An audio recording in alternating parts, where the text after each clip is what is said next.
Joan Baez, one of the great singers of your generation, one of the most dedicated campaigners for human rights of our age. You knew Bob Dylan, you marched with Martin Luther King. Which has mattered? Which matters more to you, music or politics? Well, at the moment, I've taken the last 8 years to hurl myself into music, which I had never really done. I'd always put it second or third. So at the moment, I have to say I'm having an absolutely marvelously creative musical time in my life. Does that mean that a previous time was more dedicated to politics? Absolutely. For years and years and years, the politics and social change and nonviolence always came first. A colleague said to me this morning, "Oh, give her my love. She was my heroine. She was it in the 60s. Did you feel that warmth then? I certainly felt appreciated to some degree. I was also a public nuisance to the other half or more, so I felt both things. But I would say up until now, it's an enormous gift to know that I have people who have appreciated what I've sung and what I've done and who are still around. Yeah. In the sleeve notes to your latest album, Gone from Danger, you give thanks to your splendid multiple personalities who have, with their hard work, bravery, wisdom and humor, made me whole and gone from danger. Are you telling us that you have multiple personalities? Yes, and I have to say it when I'm in somewhere like England where I know the word therapy puts people's teeth on edge, you know, that it's not something I want to go into to make people feel uncomfortable. But the fact is that when I really did take an internal journey, after having journeyed all around the world for years and years and years, and done many things that I'm quite proud of, you know, in my work in nonviolence and social change, I did turn the spotlight inward, and there was a tremendous amount to be dealt with, and that happens to have been the way I did it. As it turns out, that's just a medical diagnosis, yeah. That you had, what sort of multiple personalities were there? Oh, fascinating. I mean, just all different types. Like? Oh, happy ones, sad ones, destructive ones, angry ones. I don't know whether you know anything about it, but a multiple personality is a personality that's formed from some trauma in the childhood, about which I don't speak, but I mean particularly, but that's what happens.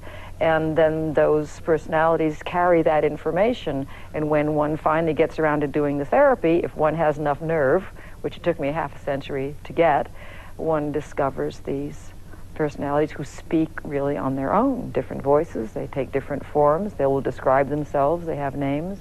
It's all quite extraordinary and fascinating and frightening, and I consider it not a multiple personality disorder, but a multiple personality blessing, because that's how I've come to my health. But if you went back over your life, would you be aware of parts of it when one of your personalities was dominant and another one was dormant, and then well, the if other way they come around? out and tell, you know, the point is that they really present that information, and I was unaware of all of that. I mean, as I look back now and I see in a lot of my odd behavior, it really was, you know, in effect, different parts of me trying to make themselves heard, but I was incapable of really dealing with it up until I was ready to deal with it.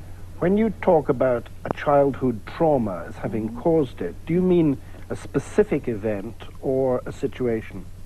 I think for anybody, it's any of those things, any and all of those things. And again, you know, those are the things about which I can't speak publicly because that's my own private life.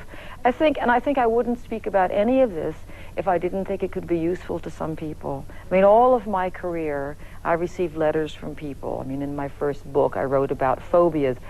Anybody who read that book who had similar phobias, I mean, they see in me somebody maybe who could help them. They say, do you think I could get better? Do you think, you know, this would change? Do you think I have a chance at getting rid of this and that panic attack? And basically, I really didn't think so, because I had lived my life that way and I didn't know any otherwise. Well, what I can say is that if you have the grit, you know, to go inside, and that means therapy, and tackle it.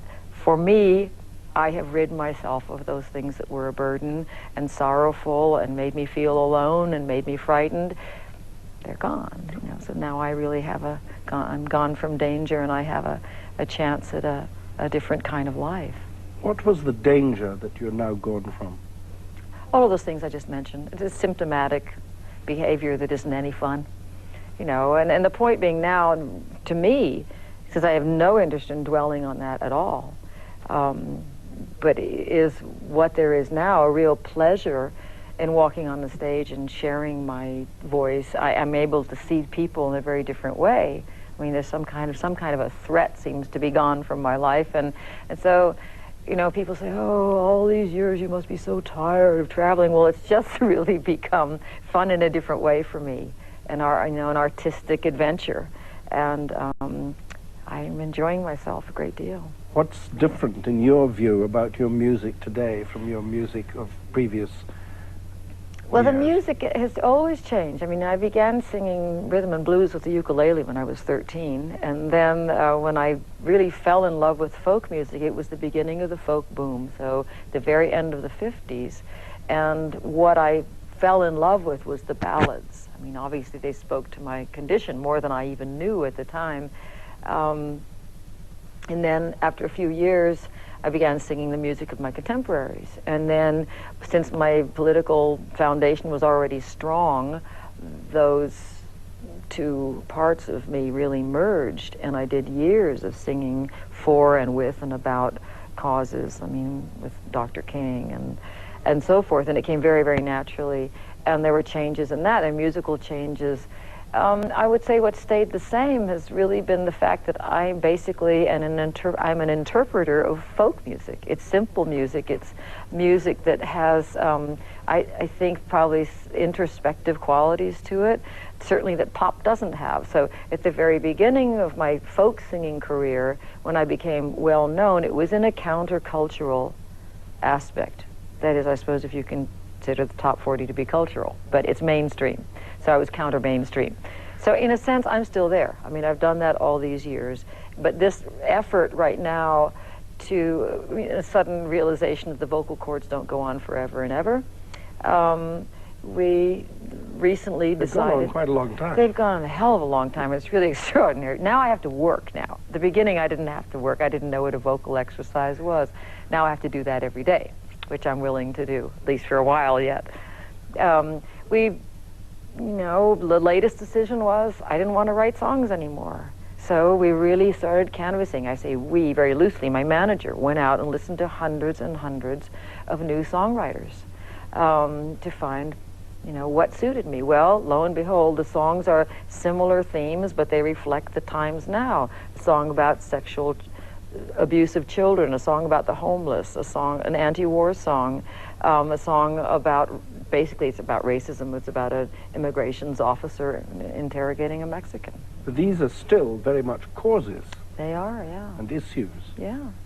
I mean, that's me now. I mean, that's my protoplasm. That's probably not going to change until I'm in the grave, you know. Where were you born? I was born in Staten Island, New York. Mm-hmm. Who was your mother? Isn't that dramatic? My mother is Joan Bridge, and she was born in Edinburgh, Scotland. And your father? Alberto Benicio Baez, who was born in Puebla, Mexico. What did he do for a living? He was a physics professor and researcher, and always had an overview and an interest in social issues. And as a Quaker, which he and my mother became when I was 8, they always involved themselves in world issues and took a very Quakerly stance, a very... Were you very aware of their stance as a child? Yeah. Mm-hmm. I was. You went to Baghdad for a year? Was that important? I think so. I think it was. I think I saw an extent of human misery that most American kids will never see. And it was left... I mean, it's very hard for me to remember much that was beautiful about it. I remember birds, sunsets.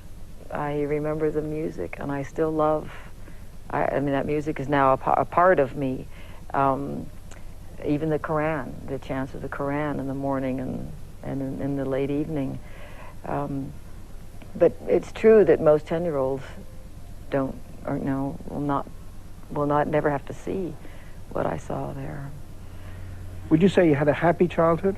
No. Mm-mm. In what way was it unhappy? It was just difficult.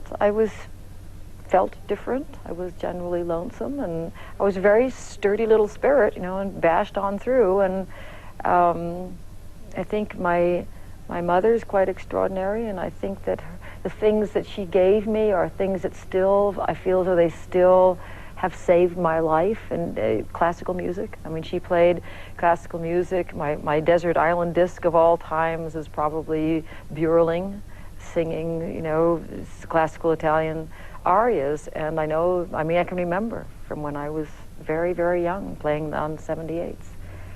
Did you ever want to, this is a digression, but did you ever want to be a classical singer? Not really. Not really, and that's, I think, for two reasons. One is I had an instinctive idea of what kind of work it would take. I don't have the ballast for it. And I think the simplicity of the folk music made people accessible to me, and vice versa, in a way that classical music doesn't do. Were you conscious of being Mexican as a child? I was at a certain point, and that was when we were living in Southern California, because it was very much a brown and white issue there. The Mexicans there were mostly came across the border to pick fruit, to make money, to send home. And because I was always the new kid, because we moved a lot, I was sort of classified because of my name with these kids, and I didn't speak Spanish. But so I wasn't accepted particularly by them, nor was I accepted by the white kids. Your childhood, you've told us, you've said, or you've written, was plagued by demons. Mm-hmm. What were those demons? Well, that's the thing. I mean, it was a lifetime of things that, when one has those problems, it's symptomatic behavior, panic attacks, phobias, all sorts of insomnia. Up to a point, they're manageable, and beyond that point, they're not so manageable. They really sort of manage you. And I guess what I was saying earlier is that went on through my life to the point at which I finally said, okay, enough of this. I hear tell you can get rid of this stuff if you're willing to dig in and have a look at where it came from. So but through those other years, you had to find a way of living with these demons. Yeah, I would say that the gifts I got from my parents, my father, although, you know, quite frankly, he overlooked his children to see the rest of the world. And of course, I found myself doing that with my own son, and now I have a chance to repair any damage that might have been done. But I had a social, political foundation at a very early age, which has carried me all through my life. And then I had the musical. I had this enormous gift starting from an early age. So I had these two pillars. And when they merged, I really had a way to navigate my way through life. And I am extraordinarily proud of the things that young woman did. I don't know how she did them, you know, but when I look back, it's something to be very proud of. You were still at school when you made, in effect, your first political protest by refusing to take part in a civil defense exercise. That's correct. Yeah. Was that duck and cover? It was duck and cover, exactly, yeah. They had most of the kids, because, you know, most people make a profession out of not really thinking anything through, you know. And it was 2 o'clock this afternoon, we're going to ring the bell, or whenever it was, and you were supposed to dash home or call your parents, and they'll pick you up and go home and hide in the cellar or whatever, because this was to be safe when the Russians attacked. And I went home and checked my father's physics manuals and found out how long it would take for a missile to get from Moscow to Palo Alto High School, and I realized that, you know, it was a big fake. It was all nonsense. And plus, half the kids were going home to have what they were going to call bomb parties, you know. So I stayed in school as a protest, and it was it was a personal issue for me. I knew it would cause some kind of, you know, confusion, controversy. But it was huge. I mean, the next day it was on the front page of the paper, and the day after that, the letters started coming in from the parents of the children. It's a communist infiltrator, you know, and so on. And so it did launch my public and political career with a great flair. What launched your musical career? How did you become interested in music? How did you become aware that you could be a singer? Well, I never considered myself a singer. I think I began playing the ukulele out of sheer, it comforted me. It comforted me. And I learned rhythm and blues songs. I only had 3 chords apiece, so why not? And then I began singing at school, and the kids listened and liked it. It just started from there. I remember somebody asking me, in high school, I was in about 10th grade, so I must have been 15, and somebody asked me about my future, and did I want to be a singer? And it had never crossed my mind. Did I think I was going to be famous? It had never crossed my mind. My idea of the future was the following Wednesday, and it stayed that way basically until 8 years ago, as I said, when I got serious about planning a career. Well, I had the time left. I mean, I'd been given a career as a gift all the years that it existed, and then it kind of wasn't there really for a while. I mean, I was singing and I was making records, but I had no machinery behind me. I had no management and so forth, and so the decision was really to organize my gift, to give it appropriately, and that was the only time that I really took it on in a serious way. What was it in folk music that made so powerful an appeal to you then, and indeed to your audiences? The word that's coming to my mind is truth. I don't know whether that's, I'm not sure why exactly. Gandhi said his life was an experiment in truth with a small t. So I think the words, I mean, it is to do with life, love, beauty, and death. And then, for me, consistently, those things on a larger scale, which immediately takes one into social political arena. The demons involved stage fright. Was that a great difficulty for you? Were you very frightened? Oh, it was absolutely hideous, and thank God it's over. I mean, it's just, I don't have to do that anymore. Yeah, at the very beginning it was absolutely horrible. Yeah. Like how? Oh, I'd curl up in the corner and sweat and turn all green until somebody finally would say, just sort of pick me up like a rag and stuff me off onto the stage. It's almost like a boot in the rear to get me going, and then once I got going, I was generally okay. Yeah. It's not a pleasant way to sing. And that went on and on and on. Went on for quite a while, yeah. You met Bob Dylan early in 1961. What was that first meeting like? It was sort of humorous. He was in Gertie's center where everybody gathered, and I think he was opening for John Lee Hooker. And somebody had told me about this amazing guy. He was an amazing guy. You described him in one of your books as touching and infinitely fragile. Yeah. Is he fragile? I don't even know anything about him now. I've just enough brains to know that's one person I'll never figure out. There are 4 or 5, I have enough humility to know I don't understand. So. Do you get on with him if you see him now? Yeah. Mm-hmm. You, in part of your life, were frightened. But you, with great physical bravery, marched in the very difficult situation of trying to do something to get black Americans their civil rights in the South. Wasn't that frightening? Yeah. Yeah. Maybe I welcomed a real threat. Internal phobias are really ghastly. I think maybe I would rather. Always a very, very funny thing happened after the fact. When I was in Hanoi in 1972, I was in a bomb shelter for 11 days.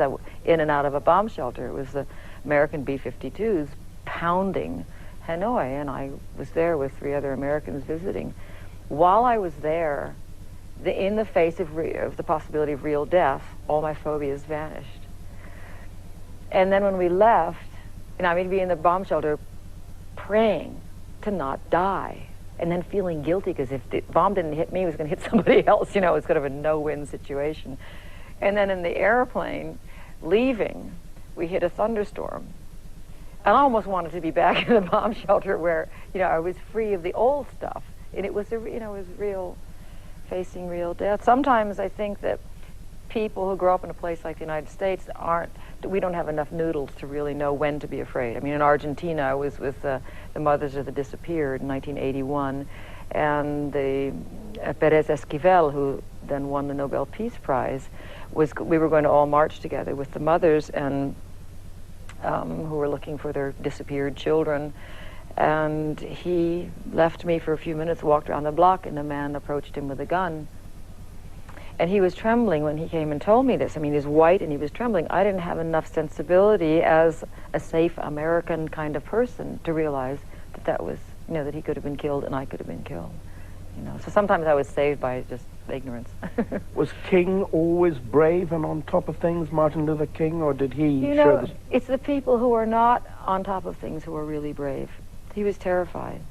He was terrified of tear gas. He was terrified of being beaten, and he did it anyway. And he went and he did all of those things anyway. Did you see him at the point of desperation? No, I never really did. Mm-mm. I was probably running the other direction because I was equally as frightened of tear gas. Some of your songs that were okay, so I have a popular. question. I have a question of you now.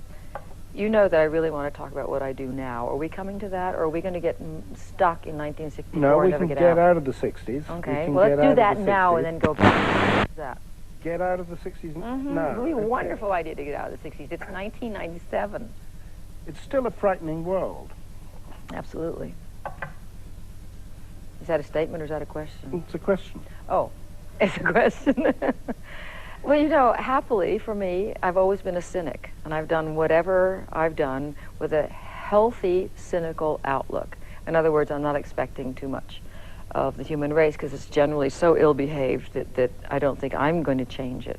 I did what I did, and I do what I do anyway. And at the moment, I really am on a musical escapade, and I am so happy with it.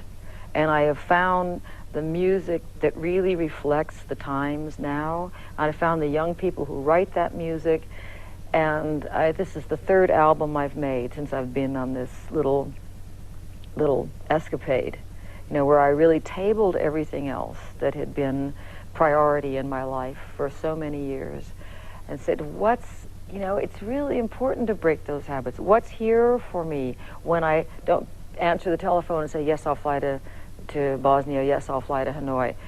You know, what's here? That's part of, I'm sure, why I finally did the internal work as well. I broke an enormous pattern. And it was the right thing to do. I mean, the gift of my voice, which I can speak about freely because it's nothing to do with me. All I do is maintenance and delivery. I looked for and found the right musicians. I worked with 3 marvelous musicians on the stage. We looked for and found songs that are as powerful as anything I ever sang in the past. It's the context of the past that makes people think that those songs were somehow the only ones, if somebody's stuck in the 60s. I was telling you earlier that I remember now where the concert was, and it was a perfectly wonderful shock for me. I was singing in Czechoslovakia, and the audience has become younger in a lot of places.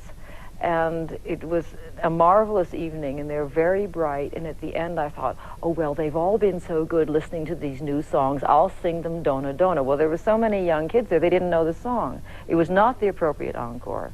It was not, oh, thank God she's finally done what we all came to hear. And I left the stage laughing because it was my own, you know, trying to take care of everybody. And I had left my own musical adventure to do that, and it was unnecessary. And the musical adventure at the moment is On From Danger. It's the album, and it was this search through hundreds and hundreds of songs to find ones that fit me like a glove, or that I fit like a glove. And they're worth talking about. You can't, you know, for me in my life, we have to talk about what's powerful now in the 90s. The 80s were a pretty rotten time for a lot of people. But is there no similarity in theme and subject matter between the songs that you sing so happily now and that you sang? There is. 20 We've already years ago? there is. But you see, the similarity is that folk music, the kind which I'm comfortable with, it's now called contemporary folk music, really reflects the times around us. And so what's very curious is to see what the issues are now. They're not as blatantly political. They're not about the war in Vietnam, because the young people, you have to explain what that war was now, which is worth doing. But the fact that one of the most powerful songs in the evening is about an immigrations officer. He's interrogating somebody, and he's disgusting, you know, and racism is mounting everywhere. My manager and I were talking about the other day, Denmark. It's an issue in Denmark. Well, we kind of thought it was it was for certain areas that weren't quite as civilized as the rest of us. And in England, it's rotten. And in the States, it's rotten. And it's not just those rotten Germans. No, it's all of us who have to deal with this. So here's the song that's written by somebody who, you know, writes songs in a way that's contemporary.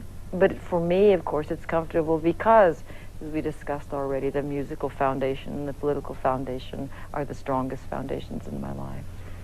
Is your personal life stronger than it was? Oh, of course it is. Are you alone, or? I live basically alone, but I certainly feel much less alone than I felt for the rest of my life. My son's there a lot, and I have friends who are very, very good friends now who are with me. And when I travel with a family of people. I might have a bass player, a drummer, a guitar player. We have to be family or we don't last together. I've been with 2 of them for 4 years. The guitar player is new, he's from the Isle of Wight. And now on this tour we have 2 of the songwriters who come and go on the stage and sing their songs with me and my band, and we have a fiddle player. So it's a movable feast. What makes a great song? A song that lasts. You mean you only know it's great if it lasts? I think so. Who are the great songwriters or song singers of your day? Song singers of my day? Well, which is my day? Well, today. Okay. See, it's working. You resisted pretty well, but it's just dragging you into the 90s. Okay. If you ask, whose CDs do I carry? Yeah.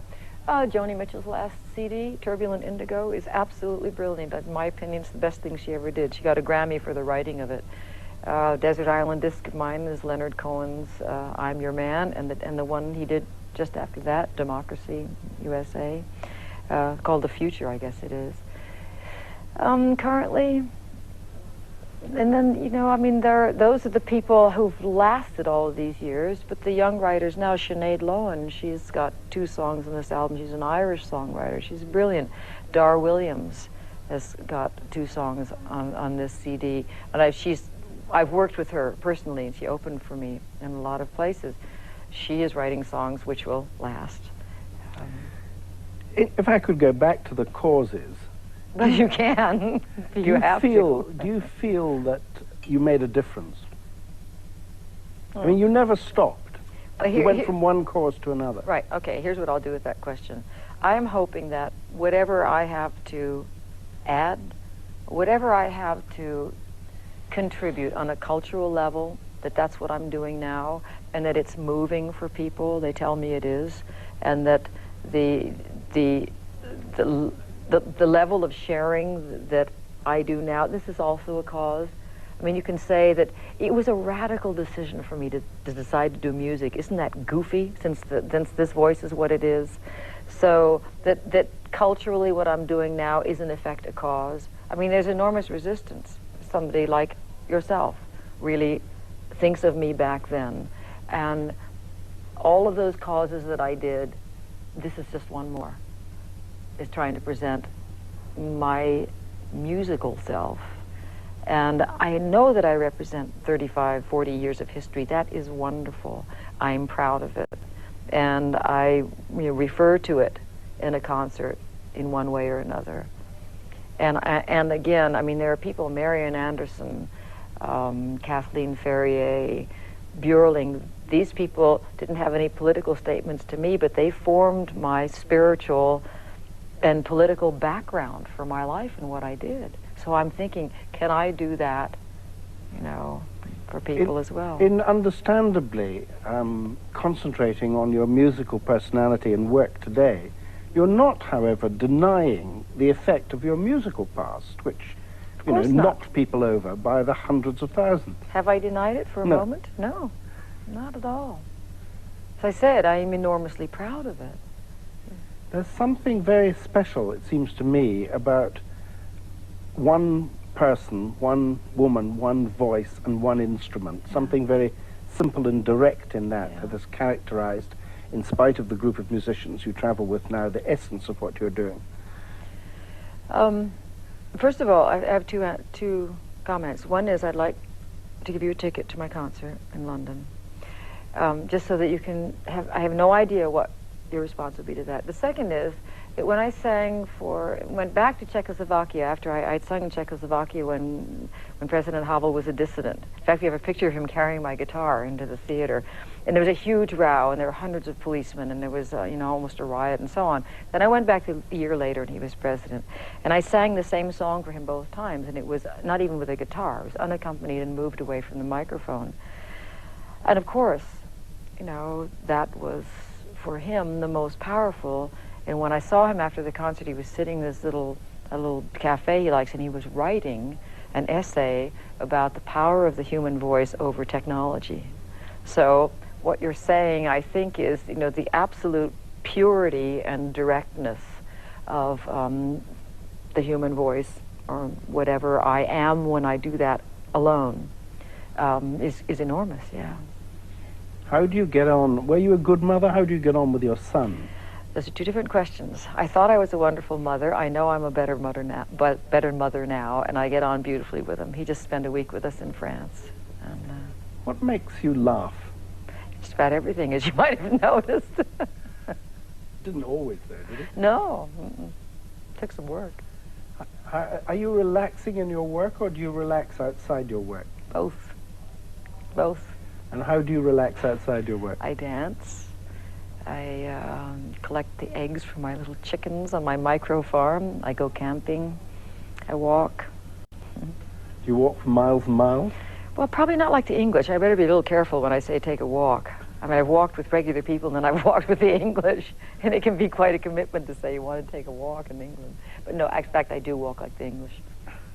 What do you still hope for in your life?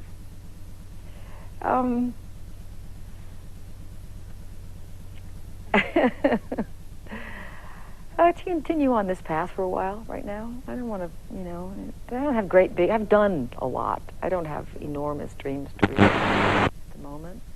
Be with my son some more. Do camp in the snow. That's a good one. Go camping in the snow with my son. What do you fear still in your life? I don't spend much time being afraid now. If you had to speak to somebody who still suffered the phobias that you suffered when you were younger, you've dealt with this already, but tell us again, what would you say to them? How would you give them strength? I would say that what I had heard before I took the big dive was that nothing I would do when I was on that deep and threatening journey would be as frightening as my life as I had already known it, and that was true. So you said jump, dive. Yeah. You might want to put on some water wings. You know, if you have to find the right person to work with, or it could be a disaster. But they exist. You have to look and find them. Was it one person who helped you through this period? You really going to stay on this subject? You know the English are going to say, good God, is he going to shut up about that bloody therapy? Every American I've ever known's in that bloody therapy. Why are more Americans in therapy than the English? What do you laugh at? Sorry? Why are more Americans in therapy than English? What is it about therapy that brings on Americans and puts I don't know, off but the I'll English? tell you something. If the royal family had gone into family group therapy, they wouldn't be where they are now. How do you want us to remember you? Right now, I'd like you to remember me as... That's quite a big question, because it's a Well, I'll give you it's a two big life. answers. I'll give you the first one that came to my mind. I'd like you to remember me as slightly silly. It's very important, because people have this thing that I'm so serious. I never was, and I certainly am not now. And that I took other things seriously. I took the serious things seriously.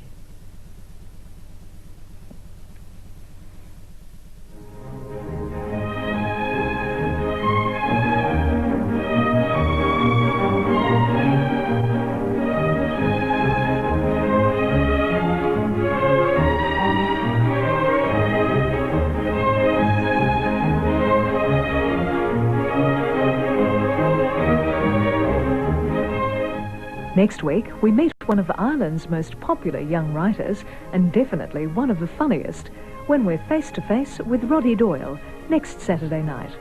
Stay with us now for Birds of a Feather.